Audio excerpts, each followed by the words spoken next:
Everyone, আমি এখন চলে আসলাম ডাক্তার দেখিয়ে বাড়ি আসলাম। বাড়িতে এসে গেছিলাম একটু ভ্রুটা করতে, আইব্রোটা দেখো, আইব্রো জীবনে ঠিক হবে না আমার, ও ঠিক হওয়া আর কি জ্বালা করছে। একটুখানি তেল লাগিনি আইব্রোতে, আমি একটা নিউ তেল বানিয়েছি, খুব ভালো, ভীষণ ভালো ভালো ভালো তেল।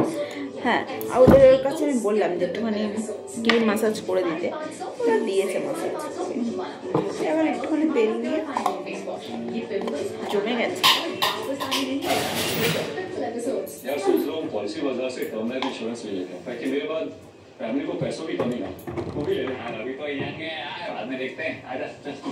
তো এখন আমি একটুখানি আইব্রোতে একটুখানি লাগিয়ে নিই কোকোনাট অয়েল আর নিম অয়েল একসাথে ভালো করে লাগিয়ে নিই। পেছনে টিভি চলছে আর আমি আসলাম এখন হলো ডাক্তার দেখিয়ে। ডাক্তার আমায় মেডিসিন দিয়েছে, কি খুশি হচ্ছি। খাওয়ার মেডিসিন দেয়নি, আমি খাওয়ার মেডিসিন আমার ভীষণ বিরক্ত লাগে।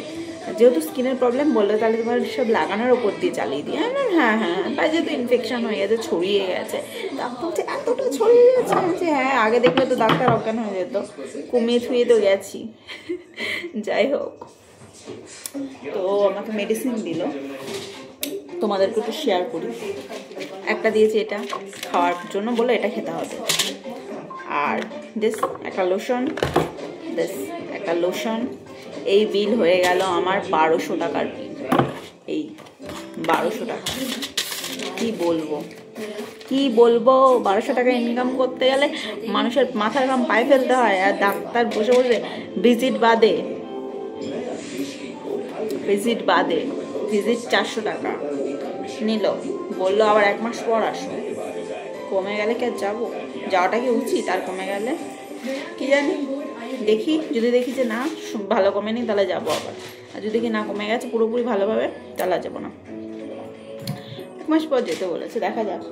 আমরা বাঙালিরা এরকমই ভাই, আমাদের রোগ যতক্ষণ ডাক্তার ততক্ষণ, রোগ চলে যাবে তো ডাক্তারকেও আমরা ভুলে যাই, বুঝেছো? শুধু ডাক্তার বা রোগ দিয়ে নাই, সব কিছুর সঙ্গে আমাদের যতক্ষণ যাকে প্রয়োজন ব্যবহার করতে পারবো ফেলে দাও, এরকম ব্যাপার। কিন্তু যাই হোক, এখন হলো আমি বাড়ি চলে এসেছি আর আমার হাজব্যান্ড ভরছে জল, আর আমি এখন করবো হলো মাখবো ময়দা, তারপরে করবো লুচি, আর তারপর খাওয়া হবে লুচি। চলো টাটা।